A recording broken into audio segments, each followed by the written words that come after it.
morning to you, ma'am. We are the Group 1. But before anything else, let me introduce myself. I am Melissa F. Bernabe, and together with other members of the Group 1, we're going to discuss the indifference curve approach and the budget constraints.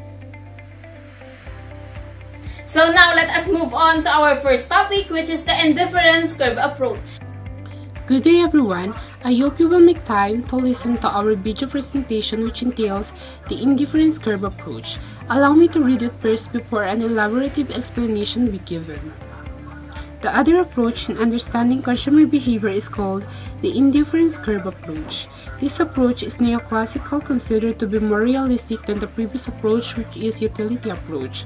An indifference curve is a curve that represents all the combinations of goods that give the same satisfaction to the consumer. Since all the combinations give the same amount of satisfaction, the consumer prefers them equally, hence the name indifference curve. As clearly as it states, an indifference curve is the equal consumer satisfaction or utility towards the combination of goods. By the term itself, this approach makes use of graph as aid for analysis, wherein it connects points on a graph representing different quantities of two goods.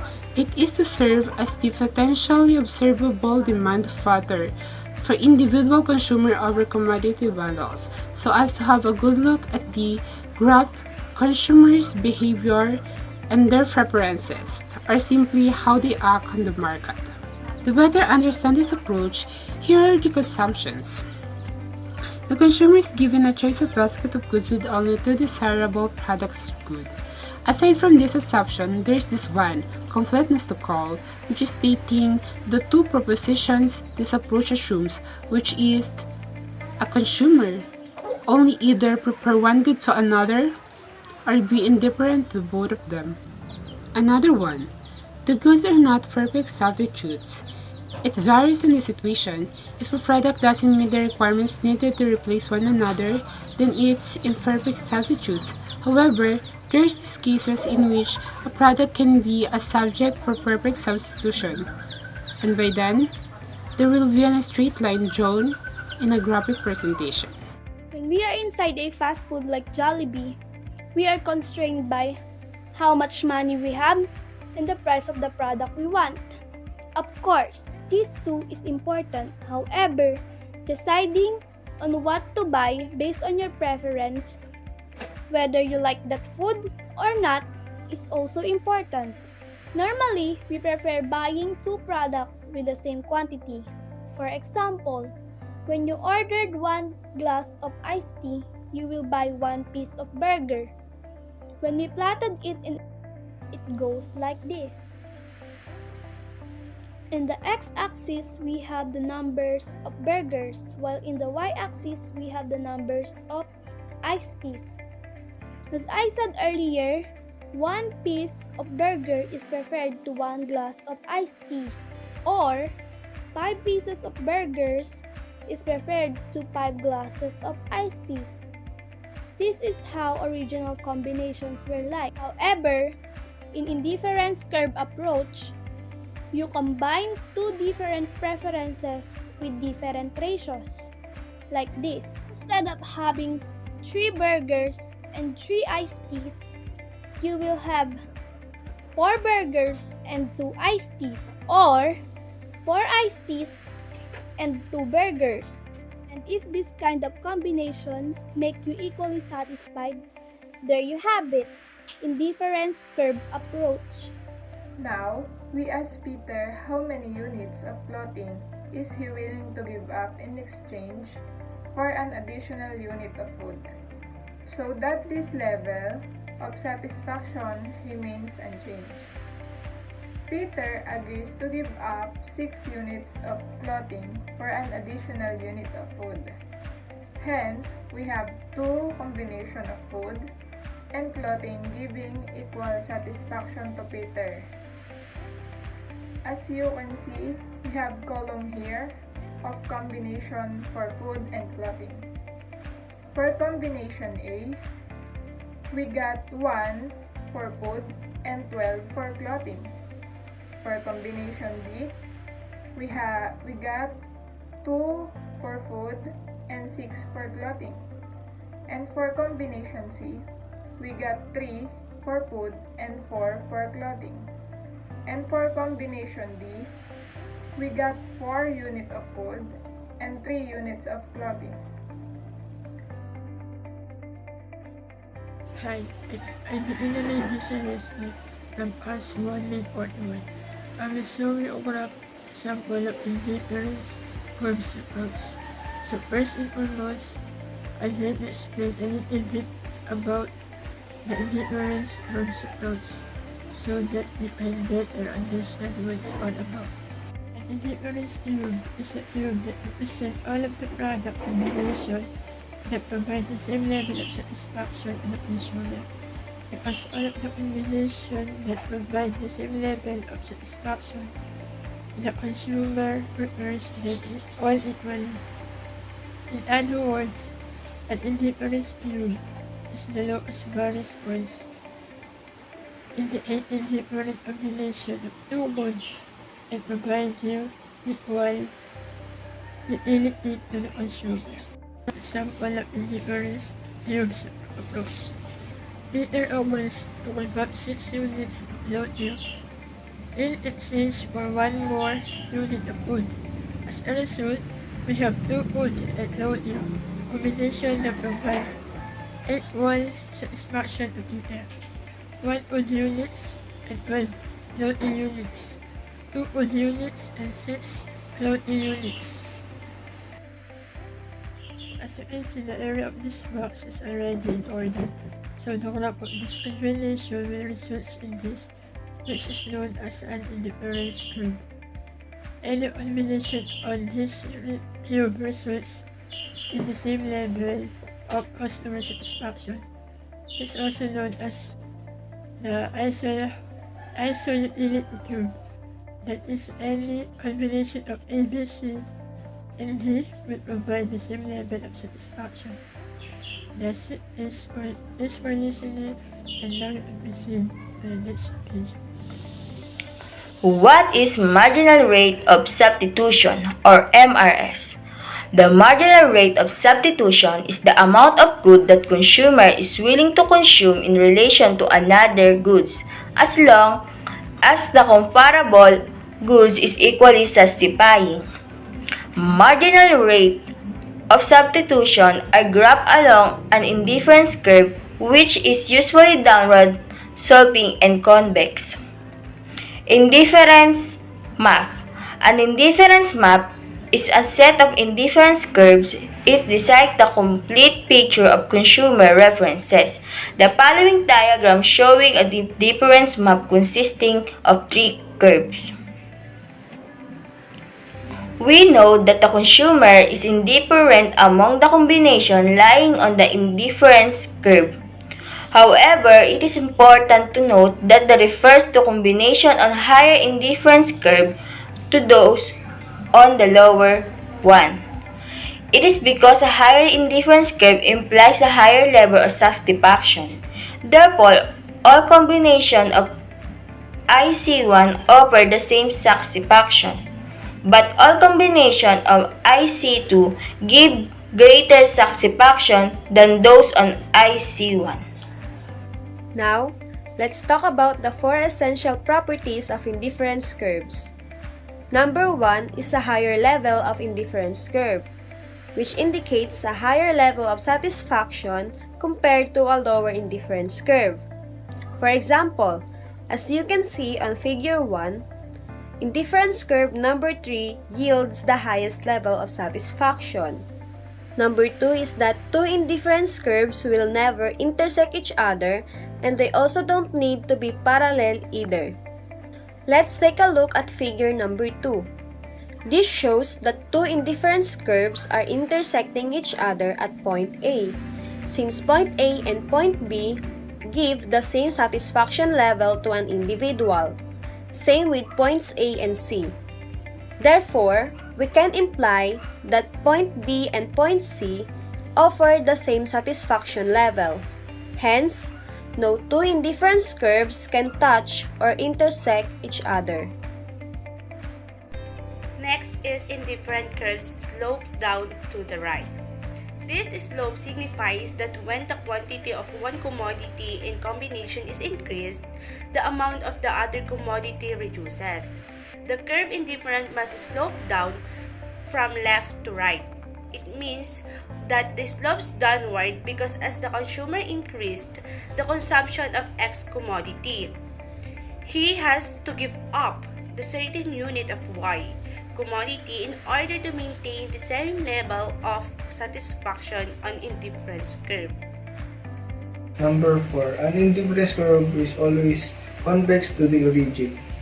The slope of an indifference curve shows the rate at which consumers are willing to trade off goods and services. When goods are relatively scarce, the law of diminishing marginal utility means that the added value of another unit goods will be large in relation to the added value of another unit of goods. The next topic that we're going to talk about is the budget constraints. Hi guys, I'm L'Oreal Vidichoso from AUFA1 CAS1 Min 41.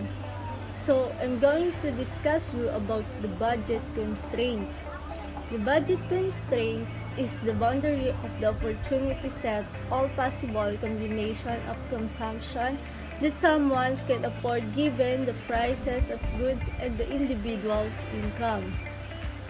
It can be reduced through the use of loans. However, analyzing budget constraints in the long run reveals that it is primarily governed by income, rent, and other more long-term. So guys, let us use an example of these two goods.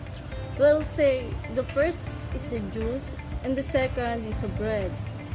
Juice or fig juice is 3 pesos and bread is 4 pesos. Meanwhile, the consumer has a total of 36 pesos to spend income on these two products. My name is Mariel P. Cayetano and I will discuss the budget set. There are two factors that affect a consumer choice of quantities to purchase between two goods, prices and money income. The budget of all possible consumption bundles that a consumer may afford to take as a product of the consumer incomes and the prices of commodities available to the consumer is known as the consumer budget set or opportunity set. For the example, kung gagastusin ng mamimili ang lahat ng kanyang pera para sa goods or services, maaari niyang ubusin ang dami ng income niya.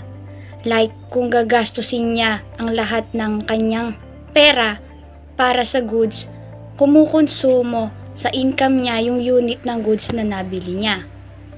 When the amount of money available, M is increasing. Both MPX and MPY were proportionately improved. This means that if M is increased, the budget line in a direction parallel is moved out. So now we're going to talk about the budget line. Do you have any idea what a budget line is? So let me discuss it further in order for us to have a better understanding with regards to the budget line. In consumer budget, the graphical representation of all such bundles which cost the consumer exactly his income is what we call the budget line. Also, a budget line, it is a straight line that slopes downwards and it consists of all possible combination of two goods which a consumer can buy at a given market price by allocating his or her income. Therefore, the equation of a budget line is P sub X times X plus P sub Y times Y is equal to M. So first, before we're going to discuss what that equation means, let us know what is the P sub X, P sub Y, X, Y, and M means. P sub X, it is the price of a good X. P sub Y, it is a price of a good Y. M, it is the income. X, it is the good X, while the Y, it is the good Y. So the budget line equation means that the price of a good X times good X plus the price of a good Y times x is equal to income. Just like what we have here in our budget equation, we have here the price of a good x which is equal to 10, the price of a good y which is equal to 5, and our income is 50. Therefore, our budget equation is 10x plus 5y is equal to 50. We measure the quantity of a good one at the horizontal axis or yung pahiga. And we measure our good 2 at the vertical axis which is yung patayo. Therefore, yung good 1 natin, it is located at the x-axis while the good 2, it is located at the y-axis. We can depict the budget line by calculating the horizontal and then the vertical intercepts. And that intercepts are the maximum of each good that a consumer can afford to buy. And we have here our example wherein the price of a good X is 10, the price of a good Y is 5, and our income is 50. Therefore, our horizontal intercept, which is the income, divide price of a good X is 50 divide 10. Therefore, our horizontal intercept, which means that the income divide the price of a good X is equal to 50 divide 10, and it is equal to 5, which is our point L in our graph. The horizontal intercept is equal to 5, wherein it is the point L as you can see here in the graph. And that point L, it is located at the horizontal axis, wherein that 5, it says that that is the highest quantity that a consumer can buy, given that the market price of a good X is equal to 10 and the income of her or his is only 50. And now we're going to discuss the vertical intercept. So in order for us to arrive at the vertical intercept, we need to always remember that the income divide price of a good Y is equal to vertical intercept. And now we're going to compute the vertical intercept wherein it is the income divide price of a good Y. As we can see in the example, the price of a good Y is equal to 5 and our income is equal to 50. Therefore, our vertical intercept is equal to 50 divide 5 is equal to 10. Our vertical intercept is 10, wherein as you can see here in the graph, that is the point B. The vertical intercept, which is 10, means that that is the highest possible quantity that a consumer can buy, given that the price of a good Y is equal to 5 and his or her income is equal to 50. Now take a look at the graph. We have here the horizontal axis and then the vertical axis, wherein in the horizontal axis, this is where we measure the quantity of a good X. And in the vertical axis rather, this is where we measure the quantity of a good Y. So let us have another example of a budget line. For example, you have an income of 25 pesos and we have a price of a good X, which is the cheese, amounting to 2.50 per pieces. And we have a good Y, which is an orange juice. It is amounting to 5 pesos per box. And with that, we have the income, which is 25, price of a good X, which is 2.50, price of a good Y, which is equal to 5. We need now to compute for our horizontal intercept, wherein in order for us to compute the horizontal intercept, we need to income divide price of a good X, wherein our income here is 25 and our price of a good X is 2.50. Therefore, 25 divide 2.50, it is equal to 10. Our horizontal intercept is 10. Our vertical intercept would be income divide price of a good Y, wherein our income is 25 and price of a good Y is amounting to 5. So, 25 divide 5 is equal to 5. Therefore, our vertical intercept is 5. Considering that this is our budget line, so a consumer can buy or afford to buy any combination of these products belong or within this budget line, even though her budget constraint is only 25 pesos. Any combination of that products below the budget line is affordable, but any combination beyond that budget line is not affordable for that specific person who have an income of 25 pesos. And that is the end of the report of the Group 1, which is the indifference curve approach and the budget constraints.